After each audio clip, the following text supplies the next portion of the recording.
Hello, hello, and welcome to Get Down, Get Up. My name is Sarah B., and in today's webinar and workshop, I will teach you 10 transitions, 5 to get down to the floor and 5 to get up from the floor that you can use to enhance your low flow. Today's agenda is pretty straightforward. I'll tell you a little bit about me. I'll go over my big three of low flow, and I'll rant a little bit on my 4-point low flow manifesto, and then we'll get to it. I'll teach you 5 ways to get down, 5 ways to get up, and then I have 2 bonus transitions that I think are pretty dope. I hope you like them. And at the end, I have something for you, and it's free. So, a bit about me. Again, my name is Sarah B., and I am the creator of Bees Knees knee pads, the sleek and sexy pole dance knee pads that strap on and strip off. And I am the army of one behind the brand Bees Knees. I've been pole dancing since 2013. I've been teaching pole since 2016. I'm an amateur competitor, a seasoned performer. I'm expert certified to teach pole dance. And I was also a high school English teacher for 18 years. So I'm pretty passionate about teaching and learning. And I'm really excited to be here with you all today to teach and learn together. So, what even is low flow pole? Well, I like to define low flow pole using the big three: grounded movement, floor play, and base work.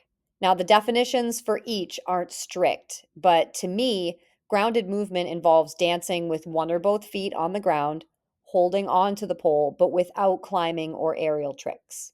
Floor play incorporates movement on the floor, obviously, like rolls and slides, but treats the floor itself as its own apparatus.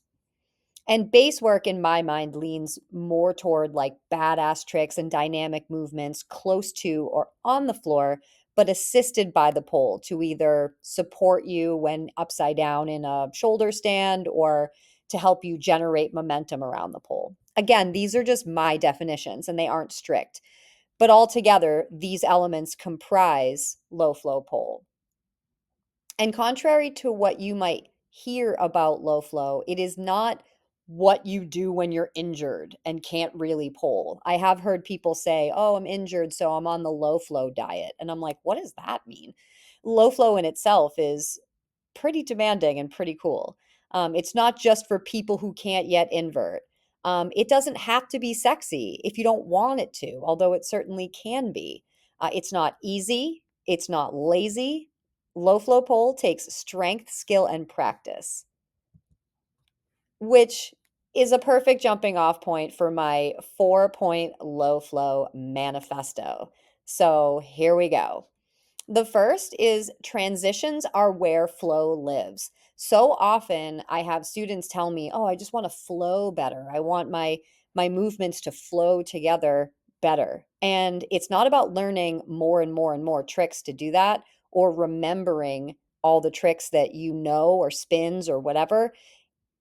It's really living in your transitions. That's where the fluidity comes from. Without transitions, it's just a bunch of things stuck together.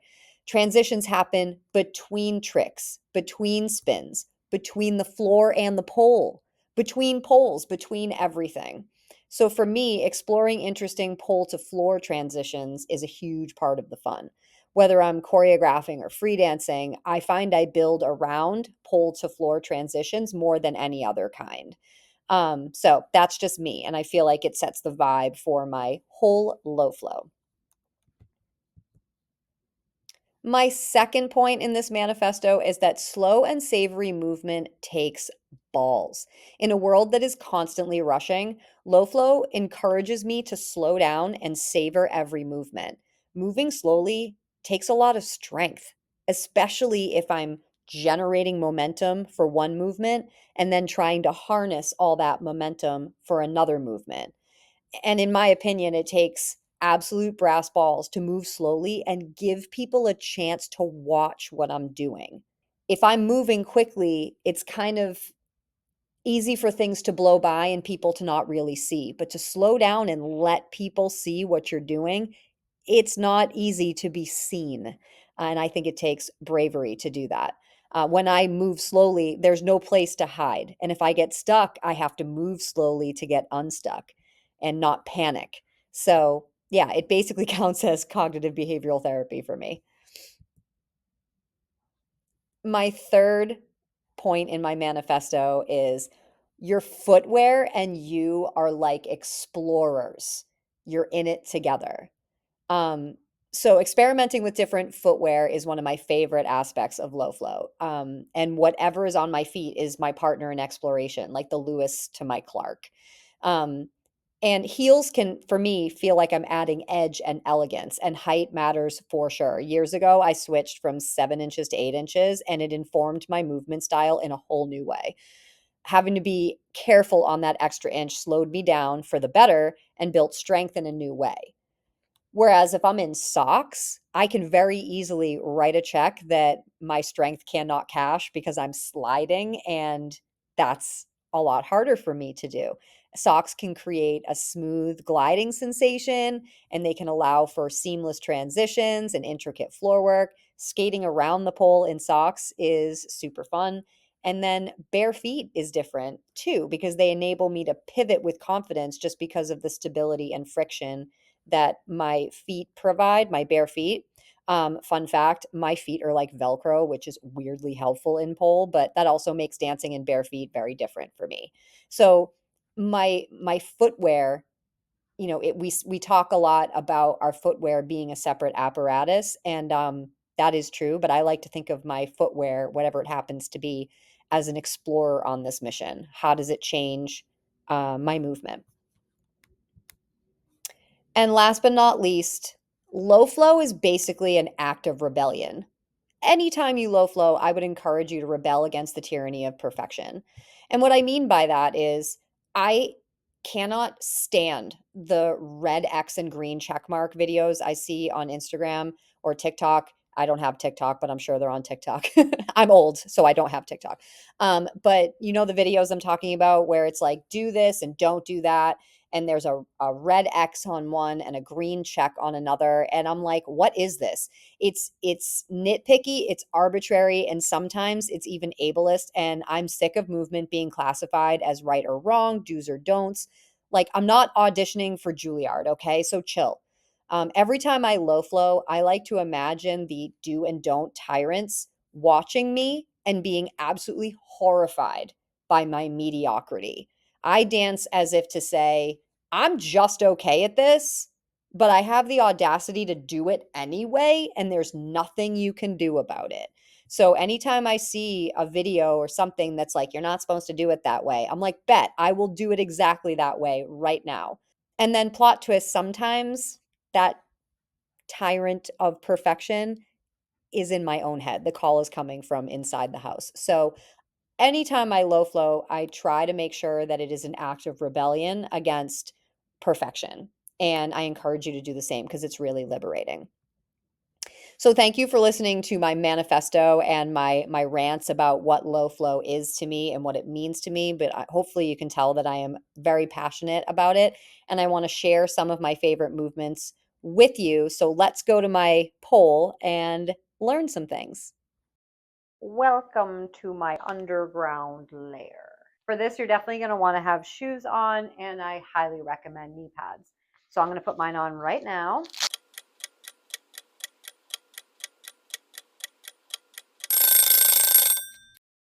Okay, looking good. The pole is set to static, and we're going to start with some pole to floor transitions that all come from a dip turn. Whether you know it as a dip turn, a momentum turn, a step around, I think this is a universal spin that most of us know. I've chosen to do all 5 of these pole to floor transitions from a dip turn because it is a universal spin that so many of us know and learn as beginners. And it's a simple enough place to find ourselves in. But each of the transitions are going to take us to the floor and land us in a different position. So it's one doorway that opens to many paths. So to start, we'll dip to sit.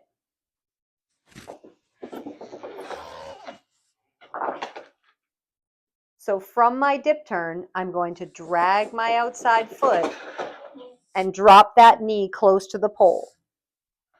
Take this leg and sweep it around, touch my toes behind me, and that's how I get to the sit. One more time. Dip, circle, drop, sit. Second, dip to lunge. That's going to land us on one knee.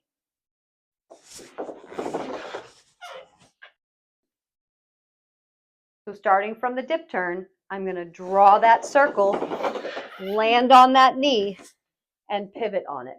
As you can see, I can pivot close to the pole, away from the pole, which makes it really versatile depending on where you're going next. So we've landed on our seat, we've landed on our knees. What if we want to land on our backs? We're going to do a dip turn and step through to a feint.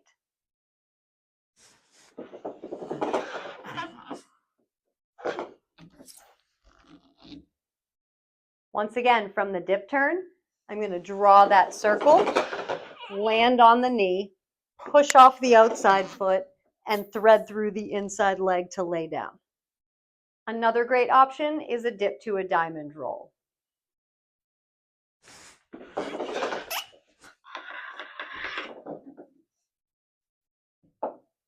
The dip to diamond roll can end in a lunge or on your seat. Either way, we're going to start with the dip turn, drop the knee, reach down with the inside arm, trigger finger down, pointing at the ground, sniff the pit and flip the top hand over. Toes together, knees wide, pushing off of the heels to drop us off on the other side of the pole. The important thing about the diamond roll is that you don't sit on your feet like this, because then you'll be very confused about where to go. We're pushing our toes together and into the ground to lift the hips. It's worth showing that part one more time. Dip, draw the big circle, plant the knee, trigger finger down, flip the top hand as you sniff your pit, toes together, knees wide. I'm not on the bottoms of my heels, I'm on the toes, lifting my hips, and roll through. And last but not least, number 5 is one of my favorites. It's a dip to a dive. And whenever I say that, I always think of dodgeball, like duck, dodge, dip, dive, dodge. Dodge, duck, dip, dive, dodge. And you've got to learn the 5 Ds of dodgeball. Dodge, duck, dip, dive, and dodge. Dodge, duck, dip, dive, dodge. We're doing a dip to a dive. Here's what it looks like.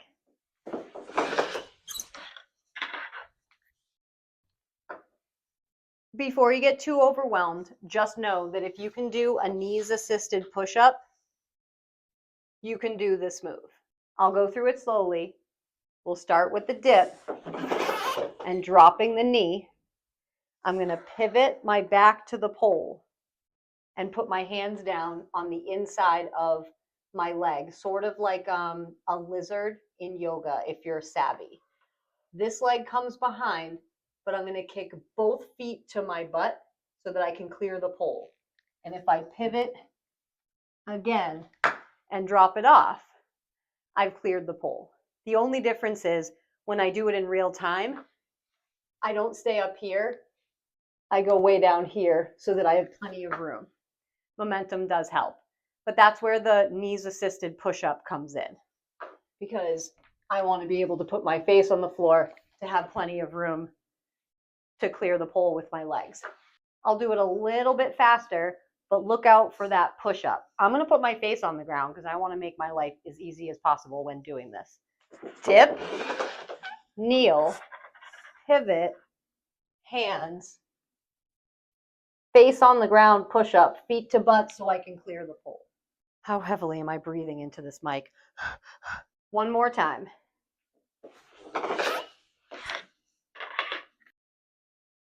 Now that we've got 5 cool ways to get down, now I'm going to go over 5 cool ways to get up. Just like we started the ways to get down from a universal move, the dip turn, we're going to start our ways to get down all from sitting next to the pole. This is a pretty common place to find yourself in, next to the pole. So the goal is now, whenever you find yourself here, other than doing your basic sexy stand-up, you have 5 new choices. First is a sweep to stand.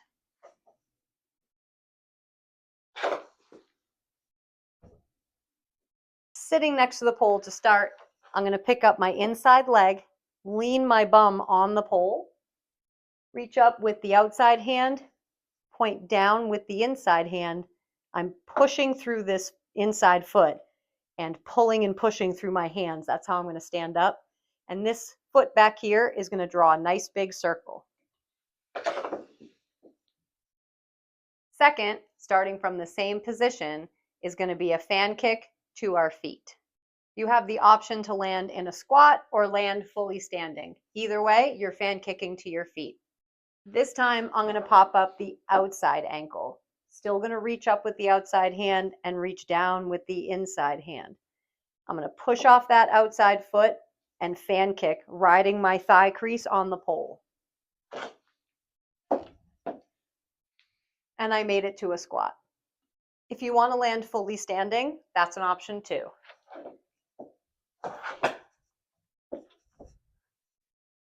On that fully standing version, I am not just pulling with my arms, I promise. If you go for it and you're like, oh, what?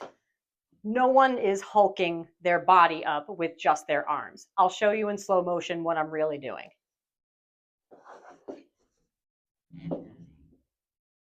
I just stood up. But if you do it all in one go, people think that you've just leapt into the air. Really what I did was I stood up. So starting from that seated position, plant the outside, stand up into the fan kick. The squat version is also cool too. And you can always stand up after that. Number 3 is something that everyone I know calls the Maddie. Typically you see this move from the front of the pole. But I'm going to go over it from the same starting position behind the pole so you can see what all my limbs are doing. I'm going to pop up and lunge that outside leg. Reach up nice and high because we are trying to get up to our feet. So having your hand down here is not going to help. We're going to pull down on the pole and lift our hips. This hand can reach for the floor or for the base of the pole, whatever feels good. I like to reach for the floor. So I reach for the floor, and now I'm going to take this foot that is closest to the pole, draw a circle, and now I'm in this 3-point stance like a football player, pull my head to the other side, and now I'm up. I'll demo it again from the front so you can see both angles. Lunge the outside leg, reach up nice and high. Lift the hips and try to grab the floor or the pole. I grab the floor. Take the outside leg, sweep it around town, head comes through the hole. The most common pitfall I see is that when sweeping that leg around, we don't bring the foot close enough to the hand to achieve that 3-point stance, and then standing up feels wobbly because you have no balance. I'll show you what it looks like. So the foot plants like out here instead of here. And then getting up is like, ugh. One last time from the front. All the way to the hand. You want to make sure to sweep your foot all the way to your hand that is on the floor or the pole. All the way, as close as I can to get to my hand. Number 4 is a back stag.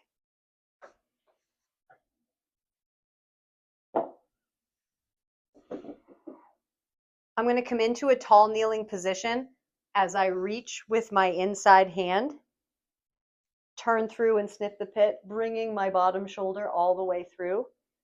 This leg here is going to stick out straight and swing behind me to generate my momentum. There's the stag.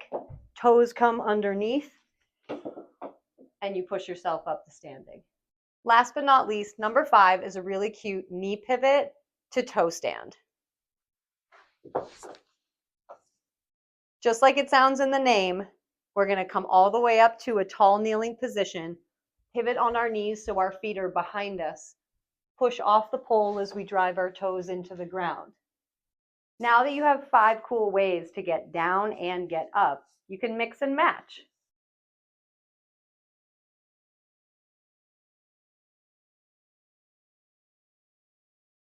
Okay, if you've made it this far and you still want more, I have 2 bonus transitions for you that are just cool.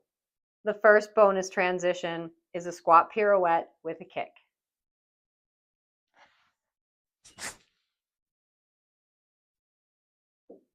Starting in a squatting position, you're going to put your weight on one foot and your opposite hand is going to be the top hand in the pirouette. So I'm leaning my weight on my left foot and I'm pirouetting with my right hand high. So I'm going to pass through the hole, sniff my pit, drag my right foot through. Now when I get here, it's kind of a pistol squat, but it's worth it. You got to stand up through that left leg, head down, kick back. One more time, weight on the left, wave bye-bye with the right, drag the right, push through the left, kick the right. The second bonus transition is a shoulder mount flip. You can land on your seat or in a squat on your feet.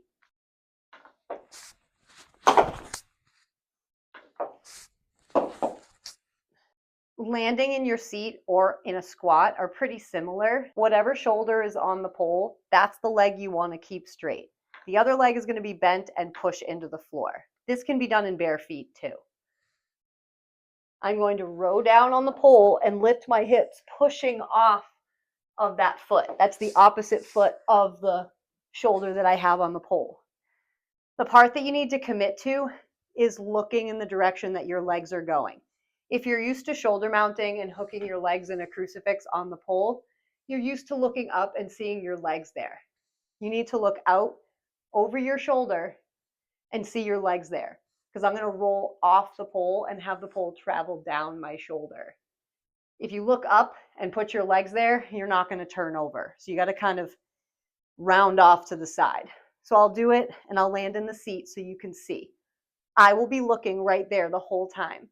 So rather than watching what my legs do, watch where I'm looking. It's going to look like I'm looking at the camera the whole time, and I'm never going to look up.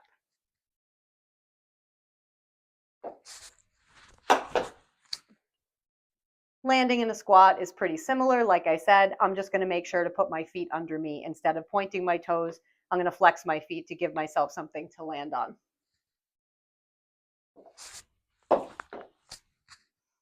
Well, I'm exhausted. Well done. And if anyone asks, I demoed this on both sides. On top of all the cool transitions you just learned, you also got to see Bee's Knees knee pads in action. Convenient Velcro straps, an open back design, removable pad inserts, and compression mesh fabric that make floor work a breeze. You can find these and more at beeskneeskneepads.com. But stay tuned, I have something else for you, and it's free. If you like the cut of my jib and you want a little more, but on the floor, try my free course called Ground Control. It's a collection of 10 tutorials of my favorite floor work and base work jams, and you can download it for free at beeskneeskneepads.com.